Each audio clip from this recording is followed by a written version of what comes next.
I, Ayan Ahmed from class 7 is here to play the role of Maulana Hussain Ahmad Madni.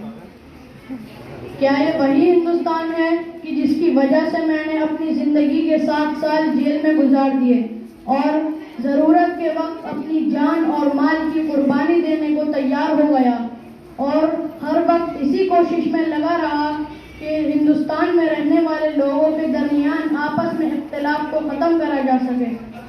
और आज मुझे इस मुल्क की मौजूदा हालत देखकर बहुत दुख होता है। ऐसा लगता है जो मेहनतें मैंने इस मुल्क की आज़ादी के लिए करी थी वो सारी नाकाम हो गई।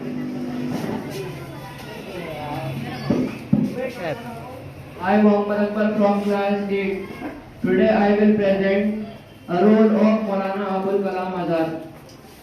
अफसोस आज मुझे हिंदुस्तान की हालत देखकर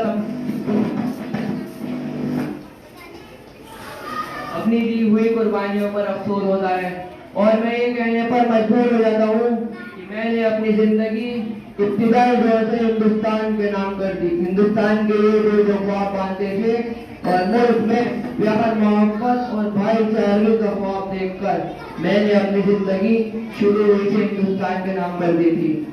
अफसोस आज मुझे हिंदुस्तान की हालत देखकर अपनी दी हुई कुर्बानी अदा करनी है।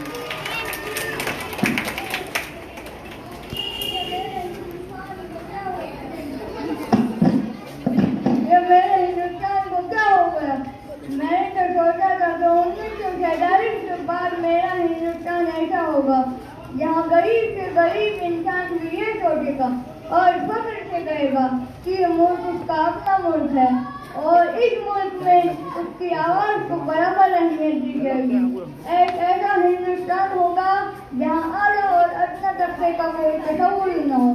ऐसा मुल्क जहाँ हर मजहब के लोग अमन और भाईचारे के साथ रह सकें। ऐसा हिंदुस्तान जहाँ शराब पीना और हर किस्म का नशा करने का कोई तस्वुर ही न हो। पर अफसोस इतनी कुर्बानियों के बाद भी मेरे मुल्क में ऐसा कुछ भी नहीं हुआ। From class 8 to play the role of रानी लक्ष्मीबाई। हिंदुस्तान की सरजमीन पर सिर्फ बहादुर मर्दों ने ही जन्म नहीं लिया बल्कि हर जमाने में अपनी पहचान बनाने वाली बहादुर औरतें भी मौजूद रही हैं। मैंने तो इस मुल्क की आज़ादी के खातिर अपनी शान शौकत और अपनी हुकूमत को खत्म होने को गवारा कर लिया और एक दफा तो जंग के दौरान मैंने अपने बच्चे की फिक्र न करते हुए इसको अपनी पीठ से बांधकर अपने दोनों हाथों में तलवार लेकर दुश्मनों का मुकाबला किया ताकि आने वाले वक्त में हर औरत आज़ादी के साथ अपनी जिंदगी गुजार सके और अपने मुल्क में सुकून से रख सके। लेकिन अफसोस जिस सोच के साथ